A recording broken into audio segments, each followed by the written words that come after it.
નમસ્કાર વિદ્યાર્થી મિત્રો, આજના વિડીયોની અંદર આપણે ધોરણ 6 વિષય ગણિતનું દ્વિતીય સત્ર પરીક્ષા 2025 માટેના આઈએમપી પેપરનું સોલ્યુશન કરવાના છીએ. તો પ્લીઝ મિત્રો વિડીયોને અંત સુધી જરૂરથી જોજો, તમારા બીજા મિત્રોને શેર કરજો અને આવા યુઝફુલ વિડીયો માટે આપણી ચેનલને સબસ્ક્રાઇબ કરી દેજો. મિત્રો જો પહેલાં તમારો પ્રશ્ન એક આપેલો છે કે નીચે આપેલા દાખલા ગણો, 4માંથી તમારે 3 ગણવાના હશે.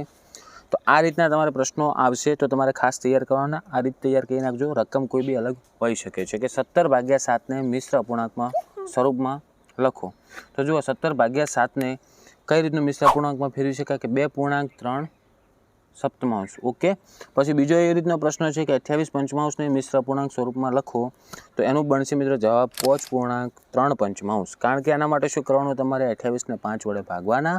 તો 5 નો ઘડી 5 ઉધી બોલશો, 25 ને છે શેષ 3 વચ્ચે, એ શેષ 3 ઉપર લખાશે. 5 વડે જે ભાગીએ છીએ એ નીચે આવશે અને જે ઉપર ભાગફળમાં 5 આવશે એ બાજુમાં આવશે. આ થઈ ગઈ એની રીત. પછી ત્રીજું છે એને જુઓ, અશુદ્ધ અપૂર્ણાંકવાળા દાખલા આપેલા હશે, કોઈ બી હશે. તમારે જો રીત આવડતી હશે તો દાખલા તમારા આ રીતના આવડશે. તો જો અશુદ્ધ અપૂર્ણાંકવાળો દાખલો હોય એને આપણે અપૂર્ણાંકમાં ફેરવવાનો છે. તો એમાં શું કરવાનું કે જુઓ 7.5 ષષ્ટમાં એટલે 5.6 સપ્તમાંશ છે ને, તો 7 નો 5 નો ગુણાકાર કરો, 7 પંચા 35, એની અંદર 6 ઉમેરવાના, 41 અને નીચે પાછા 7 લખવાના. તો જવાબ થાય 41 સપ્તમાંશ. એવી રીતના ચોથાનો તમે જાતે બનાવીને કોમેન્ટ કરજો. 4 દુ 8, 8 ને 3 11 ચતુર્થાંશ થશે. ઓકે, જુઓ 4 નો 2 નો ગુણાકાર ને ઉપર જે 3 છે એનો અંદર સરવાળો થશે. બીજું છે આપણે સરવાળા કરો, છેદ સરખા છે, ઉપરનો સરવાળો કરો તો 21 ને 1 22, 22 ને 22 વડે ભાગો તો 1 જવાબ આવશે. તો પહેલા દાખલાનો જવાબ 1 થાય. બીજો દાખલો છે એમાં પણ સરવાળો કરવાનો, એનો જવાબ થશે 1 ચતુર્થાંશ. ત્રીજો છે બાદબાકી કરો તો એનો જવાબ સી રીતનો થશે, પહેલાં છેદ સરખા કરવાના તો એનો જવાબ આવશે 1 તૃતીયાંશ. અને ચોથો છે બાદબાકી કરો તો એનો જવાબ આવશે 9 સપ્તમાંશ.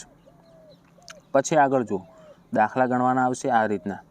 પ્રશ્ન 2 નો બી, એમાં પહેલો દાખલો આપેલ છે કે નંદિની સવારે 2.5 કિમી અંતર ચાલી અને સાંજે 7.0 કિમી ચાલી, તો કુલ કેટલું અંતર ચાલી? તો એના માટે જુઓ મિત્રો સરવાળો કરવાનો, પહેલાં છેદ સરખા કરવાના પછી સરવાળો કરવાનો. છેદ સરખા કરીને સરવાળો કરશો તો પહેલાંની અંદર જવાબ આવશે મિત્રો 11.0 કિમી. બીજો છે શોભાએ 11/12 મીટર લાંબી દોરીમાંથી 3/4 મીટર લાંબી દોરી કાપી લીધી, તો કેટલી બાકી રહી? મતલબ એમાંથી શું કરવાનું, બાદ કરવાનું. તો અપૂર્ણાંકોની બાદબાકી શીખી લેજો. છેદ સરખા કરીને બાદબાકી કરશો તો બીજાનો જવાબ આવશે મિત્રો 2/12, અથવા છેદ ઉડાડશો અંશ છેદ તો 1 ષષ્ઠમાંશ પણ જવાબ એનો થાય છે. ઓકે, આગળ ત્રીજો પ્રશ્ન, સરિતાએ તેના રૂમની દિવાલના 1.1 ભાગ પર રંગ કર્યો અને તેની બહેન લલિતાએ તેની રૂમના 1.1 ભાગ પર રંગ કરવામાં મદદ કરી, તો બંને સાથે મળીને કુલ કેટલા ભાગ પર રંગ કર્યો હશે? તો આ બંનેનો પહેલાં જુઓ મિશ્ર અપૂર્ણાંકમાંથી અપૂર્ણાંકમાં ફેરવવાના, પછી છેદ સરખા કરવાના અને પછી એમનો સરવાળો કરવાનો છે. તો ટોટલ થઈને જવાબ એનો આવશે મિત્રો 17 ષષ્ઠમાંશ. પણ પાછું વળીને મિશ્ર અપૂર્ણાંકમાં ફેરવવાનું, કારણ કે આપણને માહિતી મિશ્ર અપૂર્ણાંકમાં આપેલી છે એટલે. તો એનો જવાબ થશે 2.5 ષષ્ઠમાંશ. હવે પ્રશ્ન 3, એમાં શું કરવાનું છે? જુઓ સંકેત મેકવાના છે. એક આ જે લેસ ધેન છે, તો પહેલું જે રહ્યું ને એ આવશે લેસ ધેન, સમજી લેજો. પછી હું ડાયરેક્ટ બોલવાનો છું. બીજું છે બરાબર અને ત્રીજું છે ગ્રેટર ધેન. તો જ્યાં હું લેસ ધેન કહું ત્યાં પહેલા નંબરનું સંકેત આવશે. ઓકે, જ્યાં ગ્રેટર ધેન કહું એમાં ત્રીજા નંબરનું આવશે, જે કાઉન્સમાં આપેલ છે સંકેત તમને સૂચનાની અંદર હશે. તો એમાં પહેલું છે એમાં આવશે મિત્રો બરાબર. બીજું છે એમાં આવશે ગ્રેટર ધેન, મતલબ 3.5 મોટા, એટલે બીજું છે એમાં 0.1 મોટા થશે. પછી ત્રીજું છે એમાં જવાબ આવશે મિત્રો લેસ ધેન, જેમાં 3.5 નાના છે. પછી ચોથું છે એમાં જવાબ આવશે મિત્રો ગ્રેટર ધેન. ઓકે, પછી જો મિત્રો પ્રશ્ન 3 આપેલો છે, જેમાં બી આપેલો છે કે દશાંશનો ઉપયોગ કરીને નીચેના પ્રશ્નોના જવાબ આપો. તો એમાં પહેલું છે 28 રૂપિયા અને 75 પૈસા. તો જો આ રીતનો મિત્રો પૈસામાંથી રૂપિયામાં, રૂપિયામાંથી પૈસામાં, મીટરમાંથી સેમીમાં, કિગ્રામાંથી ગ્રામમાં, પછી કિમીમાંથી મીટરમાં, આ રીતના સૂત્ર તમારે બધા તૈયાર કરી નાખવાના. કારણ કે રકમ કોઈ બી બદલાયેલ હશે ને તો તમને આરામથી આ રીતના દાખલા આવડશે. તો પહેલો પ્રશ્ન છે કે 28 રૂપિયા અને 75 પૈસા. તો એનો રૂપિયામાં કઈ રીતનું થાય? એને 100 વડે ભાગવાના રહેશે 75 પૈસા, એટલે 28.75 રૂપિયા થશે. બીજું છે 70 મીટર અને 12 સેમીને મીટરમાં ફેરવવાનું. તો 12 સેમી છે ને એને 100 વડે ભાગો એટલે મીટર થઈ જશે, તો 70.12 મીટર થઈ જશે એનો જવાબ. પ્રશ્ન 4 છે, એમાં દાખલા ગણવાના છે. એક દાખલો 3 ગુણનો છે, 12 ગુણના દાખલા છે, પણ એકદમ ઇઝી દાખલા છે. મેં તમને કીધું એમ લીટરને મીટર, મીટરને સેમીમાં, પછી લીટરને મિલીલીટરમાં આ રીતના તમારે શીખવાનું છે. પહેલું છે મીનાએ સવારે 4.250 લીટર અને સાંજે 6.750 લીટર દૂધ લીધું. તો દિવસમાં કુલ કેટલું લીટર દૂધ લીધું? ખાલી સરવાળો કરવાનો છે, પોઈન્ટવાળા સરવાળા છે. તો ચોથાનો જવાબ આવશે મિત્રો 11 લીટર. ઓકે. પછી બીજું છે 71.25 મીટર દોરીમાંથી 9.75 મીટર દોરી કાપી લેતા કેટલી દોરી વધે? તો બાદબાકી કરવાની છે. એનો જવાબ આવશે મિત્રો 61.5 મીટર દોરી બાકી રહે. ત્રીજો છે મહેશને 15 કિમી અંતર દૂર જવાનું હતું, ટોટલ 15 કિમી જવાનું હતું. તો એમાંથી તે 6 કિમી અને 500 મીટર બસમાં ગયો અને 5 કિમી અને 750 મીટર રિક્ષામાં ગયો. તો પહેલાં એ બેનો સરવાળો કરવાનો અને એ જે સરવાળો રહ્યો ને એ 15 કિમીમાંથી બાદ કરવાનો, કારણ કે બાકીનું અંતર તે ચાલ્યો છે. તો એનો જવાબ આવશે કેટલું ચાલ્યો? તો 2 કિમી અને 750 મીટર. પછી ચોથો પ્રશ્ન કે કરિશ્મા પાસે 8.40 રૂપિયા હતા અને તેણે 5.36 રૂપિયાની પેન ખરીદી, તો તેની પાસે કેટલા બાકી રહે? ખાલી બાદ બાકી કરવાની છે. 3 ગુણનો દાખલો વિચારો, એકદમ ઇઝી છે કે નહીં? તો એમાંથી બાદ કરશો તો એનો જવાબ આવશે મિત્રો 3.04 રૂપિયા. ઓકે, 3.04 રૂપિયા. પછી પ્રશ્ન 5 છે જેમાં માહિતી આપેલી છે, એનું કોષ્ટક બનાવવાનું છે અને પછી એના જવાબ આપવાના છે. તમારે 6 ગુણમાં આવશે પ્રશ્ન 5 આખો, એટલે એની અંદર 2 દાખલા છે, જે એક દાખલો 3 ગુણનો ગણાશે, એક કોષ્ટકનો અને A અને B એ રીતના પ્રશ્ન છે એના પણ 1 ગુણ, એટલે ટોટલ 3 ગુણનો દાખલો આવશે. કોઈ બી આવી શકે પણ આવશે એટલે ખરા જ. તો એમાં જુઓ, માહિતી તમે ગોઠવી નાખવાની. તમારે પહેલાં એના બોક્સ બનાવવાનું રહેશે કે કારખાનાના 30 કર્મચારીઓનું દૈનિક વેતન. તો પહેલાં કર્મચારીનું બનાવવાનું અને એમનું વેતન બનાવવાનું. રેડી? તો વેતન પ્રમાણે કેટલું છે? તો ધારો કે 70 વેતન કેટલા કર્મચારીઓનું છે? તો એ તમારે ટોટલ સંખ્યા ગણીને એને સામે દર્શાવી નાખવાનું.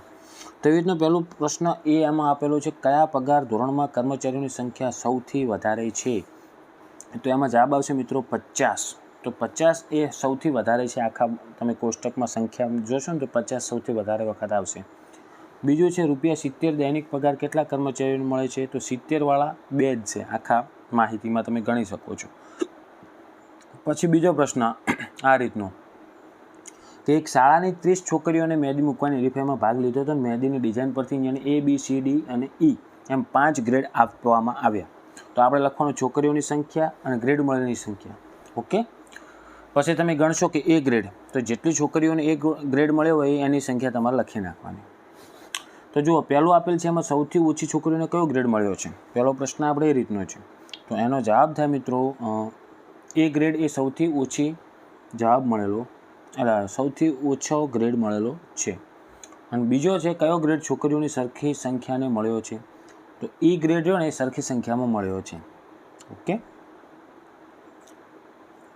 ગ્રેડ વાઇઝ જોઈએ ને તો E અને બીજો એક આવે છે ગ્રેડ, એ બે સરખા છે એટલે સરખી સંખ્યામાં મળ્યો છે. હવે પ્રશ્ન 6 જેમાં તમારે જુઓ આખું એક બલ્બનું થયેલ વેચાણ દર્શાવેલ છે કોષ્ટકમાં. ખાસ શું જોવાનું? બલ્બની સંખ્યા વાર મુજબ આપેલ છે, પણ ઉપર કોષ્ટકમાં તમારે બલ્બ દોરેલ છે અને એક બલ્બ દોરેલ છે, એનો મતલબ કેટલા બલ્બ થાય? 2 બલ્બ. એ ખાસ ધ્યાન રાખજો. પછી તમારે ગણવાના કે સોમવાર છે તો એમાં ટોટલ બલ્બ કેટલા છે? તો કે 6 બલ્બ છે. તો એ 6 ને પહેલાં 2 વડે ગુણવાના, 6 દુ 12. તો સોમવારના દિવસે કેટલા આવ્યા? 12. ભલે દોરેલા 6 રહ્યા પણ એક બલ્બ એટલે એક બલ્બ દોરેલો મતલબ એની અંદર 2 બલ્બ છે, એવું ઉપર ખૂણામાં દર્શાવેલું છે, તમે જોઈ શકો છો. તો એના આધારે હવે પ્રશ્ન પૂછેલા છે, એ પ્રશ્નનો હું તમને ડાયરેક્ટ જવાબ કહી દઉં, પછી તમે જાતે સમજીને તૈયાર કરી લેજો કે શુક્રવારે કેટલા બલ્બ વેચવામાં આવ્યા. એ નંબરનો પહેલો પ્રશ્ન છે. તો એમાં જવાબ આવશે મિત્રો શુક્રવારના દિવસે 14 બલ્બ વેચવામાં આવ્યા. ઓકે. કારણ કે શુક્રવારના કોષ્ટકમાં તમે ગણશો 7 બલ્બ દોરેલા છે, પણ દોરેલા 7 ભલે રહ્યા પણ એક દોરેલો મતલબ 2 બલ્બ, એટલે 7 એટલે ટોટલ 14 બલ્બ આવશે. બી છે કે કયા કયા દિવસે સૌથી ઓછા બલ્બ વેચાયા? તો એમાં મિત્રો આવશે બુધવાર અને શનિવાર. સી છે કયા દિવસે સરખી સંખ્યામાં બલ્બ વેચવામાં આવે? તો એમાં પણ બુધવાર અને શનિવાર. અને ડી આપેલું છે એક બોક્સમાં 9 બલ્બ હોય તો તે અઠવાડિયા દરમિયાન કેટલા બોક્સની જરૂર પડે? તો ટોટલ બલ્બ છે એને તમારે 9 વડે ભાગવાના, તો 9 બોક્સની જરૂર પડશે. એવી રીતના બીજું કોષ્ટક આપેલું છે જે તમારે કેટલા ગુણનું આવશે? ટોટલ 4 ગુણનું, કારણ કે 4 પ્રશ્નો છે એટલે. તો એક કબાટમાં જુઓ 6 ખાના છે. હવે પહેલાં શું જોવાનું કે દડાઓની સંખ્યા છે કે ને એ એક દડો દોરેલો મતલબ 10 દડા ગણવાના. ઓકે. તો એના આધારે પ્રશ્નો આપેલો છે એમાં કે કબાટના કયા ખાનામાં સૌથી વધારે દડા છે? તો એમાં જવાબ આવશે મિત્રો ખાના નંબર 4માં. પછી બીજું છે કબાટના કયા ખાનામાં દડાઓની સંખ્યા સરખી છે? તો એમાં ખાના નંબર 2 અને 6માં સરખી સંખ્યા છે. સી છે કબાટના ખાના નંબર 3માં કેટલા દડા છે? તો એમાં આવશે મિત્રો ટોટલ 60. કેમ 60? પણ તમે ગણી શકો છો ખાના નંબર 3માં દોરેલા કેટલા છે? 1 2 3 4 5 અને 6 જ દોરેલા છે. પણ દોરેલા ભલે 6 રહ્યા, પણ એક દોરેલો મતલબ 10 આપણે દડા થશે. તો 6 દોરેલા હોય તો કેટલા થાય? 60. એનો સાચો જવાબ થશે 60. પછી ડી જુઓ, કબાટમાં કુલ કેટલા દડા છે? તો ટોટલ મિત્રો આવશે આપણે ગણી અને 35 થાય છે, પણ એને 10 વડે ગુણવાના, કારણ કે એક દોરેલો એટલે 10 ગણાય. તો 35 દાન 350. હવે પ્રશ્ન 7 આપેલો છે, વિધાન ખરા છે કે ખોટા તે લખવાનું છે. તો પહેલું છે લંબચોરસની બધી બાજુઓનું માપ સરખા હોય છે. તો આ વિધાન ખોટું થશે. બીજું છે ત્રિકોણની પરિમિતિ શોધવાનું સૂત્ર 3 ગુણ્યા બાજુની લંબાઈ છે. તો આ વિધાન ખોટું થશે, કારણ કે આ ફક્ત સમબાજુ ત્રિકોણ માટે જ સાચું ગણાય. આડાવાળા માપ આપેલા હોય તો સાચું ગણાશે નહીં. પછી ત્રીજું છે બંધ આકૃતિ સપાટીનો જેટલો ભાગ રોકે તે માપને ક્ષેત્રફળ કહે છે. તો ત્રીજું સાચું થશે. પછી ચોથું છે સમદ્વિબાજુ ત્રિકોણમાં કોઈ પણ બે બાજુઓના માપ સરખા હોય છે. તો આ વિધાન કેવું થશે? સાચું થશે. પાંચમું છે એક ચોરસની બાજુની લંબાઈ 3 સેમી છે, તો તેની પરિમિતિ 12 સેમી થાય. તો આ વિધાન પણ સાચું થશે. પછી 7બીમાં જુઓ, દાખલા ગણવાના છે. પહેલું છે પરિમિતિ શોધવાની. જુઓ, ચોરસ આપેલ છે, 4 4 બાજુ આપેલ છે. ચોરસની પરિમિતિનું સૂત્ર થાય 4 ગુણ્યા લંબાઈ, અને 4 ગુણ્યા લંબાઈ આપેલી છે 5. તો 4 ગુણ્યા 5 કરશો એટલે 20 જવાબ આવશે એનો. એવી રીતના બીજાનું જુઓ, સૂત્ર તૈયાર કરજો લંબચોરસની પરિમિતિ અને ક્ષેત્રફળનો, અને ચોરસની પણ પરિમિતિ અને ક્ષેત્રફળનો, અને ત્રિકોણની પરિમિતિનો. ઓકે, કારણ કે પરિમિતિ અને ક્ષેત્રફળવાળા ખાસ દાખલા તમારે આવશે. તો બધા રીતે સૂત્ર તૈયાર કરી નાખવાના. બીજો છે એક સમબાજુ ત્રિકોણનું એક બાજુનું માપ 12 છે. તો આ ત્રિકોણની પરિમિતિ. હવે જો સમબાજુ એટલે 3 બાજુ સરખી હોય તો 12 ગુણ્યા 3 કહી નાખો, ચાલશે. અથવા 3 બાજુનો સરવાળો કરો તો 3 બાજુ 12 થશે. તો 36 જવાબ આવે. ત્રીજો છે કે લંબચોરસની લંબાઈ 10 અને પહોળાઈ 6. તો ક્ષેત્રફળ કેટલું થાય? તો 10 ગુણ્યા 6, કારણ કે લંબાઈ ગુણ્યા પહોળાઈ 60 જવાબ આવે. પ્રશ્ન 7C કોયડાનો ઉકેલ શોધો. એમાં પહેલો છે એક ચોરસ બાગની બાજુનું માપ 25 છે. તેની ફરતે વાડ કરવાનો ખર્ચ 20 રૂપિયા હોય. કેટલો થાય? હવે કોરે મોરે વાડ કરવાનો મતલબ ચોરસની પરિમિતિ શોધવાની. તો ચોરસની પરિમિતિ થશે 100, અને 1 મીટરના 20 છે. તો 100 મીટરના કેટલા થાય? તો 20 ગુણ્યા 100 કરવાના, એટલે 2000 રૂપિયા ખર્ચ થાય. પહેલામાં જવાબ આવશે 2000. અને આ 4 ગુણનો દાખલો છે, એક છે તો વિચારો. એટલે ઇઝી પણ છે હો. તમારે ક્ષેત્રફળવાળા ખાસ તૈયાર કરી નાખવાના, પરિમિતિનું ક્ષેત્રફળ. અને બીજો એના અથવામાં આપેલો છે કે 50 મીટર લંબાઈ ધરાવતા લંબચોરસ બાગનું ક્ષેત્રફળ 300 ચોરસ મીટર આપેલું છે. જો લંબાઈ આલેલ છે ને ક્ષેત્રફળ આલેલ છે, તો બાગની પહોળાઈ શોધવાની છે. તો લંબાઈ ગુણ્યા પહોળાઈ મતલબ 50 ગુણ્યા પહોળાઈ બરાબર 300 થાય. તો પહોળાઈ શોધવાની 50 ગુણાકારમાંથી ભાગાકારમાં જશે. તો 305 વડે ભાગશો તો ડાયરેક્ટ પહોળાઈ મળી જાય. તો પહોળાઈ આવશે મિત્રો 6 મીટર. હવે પ્રશ્ન 8માં જોડકા તમારે 5 ગુણમાં આપેલા છે, જેમાં તમારે એક્સની કિંમત મેળવવાની છે. તો એક્સની બાજુમાં જે સંખ્યા હોય ને બરાબરની પેલી બાજુ મૂકવાની. તો જે માઇનસ હોય પ્લસ થાય, પ્લસ હોય માઇનસ થાય. તો પહેલામાં જવાબ આવશે ઈ જવાબ આવશે, કારણ કે એનો જવાબ 2 થાય. બીજામાં જવાબ આવશે મિત્રો સી, એનો જવાબ થશે 0. ત્રીજામાં જવાબ આવશે મિત્રો ડી, કારણ કે એનું સાદુરૂપ આપશો તો એનો જવાબ આવશે 1. ચોથાનો જવાબ થશે એ, કારણ કે એનું સાદુરૂપ આપશો તો -1 જવાબ થાય. અને પાંચમાનો જવાબ થશે બી, -2. બરાબર. પછી જુઓ પ્રશ્ન 9. હવે આ ગુણોત્તરવાળા દાખલા પણ તમારે પૂછાશે ખાસ, એ પણ તૈયાર કરવાના છે કે છોકરીઓ અને છોકરાઓનો ગુણોત્તર શોધવાનો છે. પણ જુઓ પહેલાં રકમ શું આપેલ છે કે નવદીપ હાઈસ્કૂલમાં એક વર્ગમાં 26 છોકરાઓ અને 39 છોકરાઓ. 26 છોકરીઓ અને 39 છોકરાઓ. તો પહેલો પ્રશ્ન શું છે? છોકરીઓ અને છોકરાઓનો. તો જે પહેલું નામ આવે ને એને ઉપર રાખવાના, બીજું નામ આવે ને નીચે ભાગાકારમાં રાખવાના. તો છોકરીઓ 26 ભાગ્યા છોકરાઓ 39. તો 2નો ભાગ કરશો, ઉડાડશો તો જવાબ આવશે મિત્રો પહેલામાં 2/3. એવી જ રીતના બીજામાં છોકરાઓનો અને છોકરીઓનો કરવાનો, તો એનો જવાબ થાય 3/2. ત્રીજામાં જુઓ છોકરીઓ અને કુલ સંખ્યાઓ એટલે 26 છોકરીઓ અને 39 છોકરા, એ બેનો સરવાળો થાય. ટોટલ કેટલો? 65 થાય. તો એના ભાગ્યામાં લેવાના. રેડી? તો 26 ભાગ્યા 65, તો એનો જવાબ આવશે 2/5. છેદ અંશ ઉડાડી નાખશો તો. અને ચોથો છે છોકરાઓની કુલ સંખ્યા. છોકરા 39 ભાગ્યા કુલ સંખ્યા 65, તેનો જવાબ થશે 3/5. એવી રીતના પ્રશ્ન 9B જે છેલ્લો પ્રશ્ન છે આપણે. ઓકે, હવે જુઓ એમાં શું કરવાનું છે. પહેલો દાખલો છે 140 લખોટીને નિશા અને વિશાખા વચ્ચે 3/4ના ગુણોત્તરમાં વહેંચવાના છે. તો સરખે ભાગે કેટલી લખોટીઓ આવે? તો એના માટે જુઓ તમને સમજાવી દઉં હું સાઈડમાં કે 3 + 4, પહેલાં ગુણોત્તર જે જેમ આપેલો છે ને એનો સરવાળો કરવાનો, પછી પહેલું નામ નિશા છે તો નિશાને 3 ભાગ્યા 2નો સરવાળો પેલોનો 7 થાય, 3 સપ્તમાંશ અને ગુણ્યા 140 કરી નાખવાનો, ઉડાડી દેખો તો નિશાનો જવાબ આવી જાય. એ રીતના વિશાખા માટે ચલો પાછળ ગુણોત્તર 4 આપેલો તો 4 ભાગ્યા નીચે રાખવાના 7 અને ગુણ્યા 140 તો જવાબ આવી જશે. તો નિશાને આવશે મિત્રો જવાબ 60 લખોટી અને વિશાખાને આવશે 80. પછી બીજો છે સંખ્યાઓ પ્રમાણમાં છે કે કેમ તે તપાસો. તો તમારે અંશ છેદ ઉડાડીને ચેક કરવાનું. પહેલાં જુઓ, એમાં 24 ને 28નો ભાગાકાર કરવાનો અને 36 ને 48નો કરવાનો. અંશ છેદ ઉડાડશો, જવાબ સરખો આવે પ્રમાણમાં કહેવાય, ન આવે તો ન કહેવાય. તો બીજામાં જે એ આપેલો છે પહેલો દાખલો એનો જવાબ પ્રમાણમાં નથી આવશે અને બી આપેલો છે એ પ્રમાણમાં છે. અને ત્રીજો દાખલો છેલ્લો કે પુસ્તકોનું વજન 135 કિગ્રા છે પણ કેટલા? 30 પુસ્તકોનું વજન.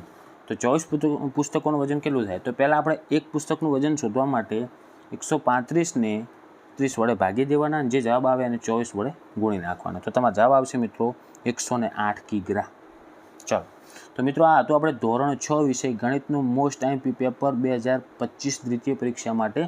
તો મિત્રો આ આખું પેપર તમે ફરીવાર જોઈ નાખજો, બધા દાખલા ગણજો, જાતે સોલ્વ કરજો. ઓકે, અને આ રીતના દાખલા તમારે આવશે, રીત સેમ જ હશે, રકમ કદાચ બદલાઈ શકે પણ રીત તો સેમ જ હશે. તો આશા રાખું છું મિત્રો કે વિડીયો તમને ઉપયોગી બન્યો હશે. તો પ્લીઝ મિત્રો વિડીયોને લાઇક કરી દો, તમારા બીજા મિત્રોને શેર કરો અને આવા યુઝફુલ વિડીયો માટે આપણી ચેનલને સબસ્ક્રાઈબ કરી દેજો. હવે મળીશું આપણે નેક્સ્ટ વિડીયોમાં. Thank you so much for watching my videos. Thank you so much.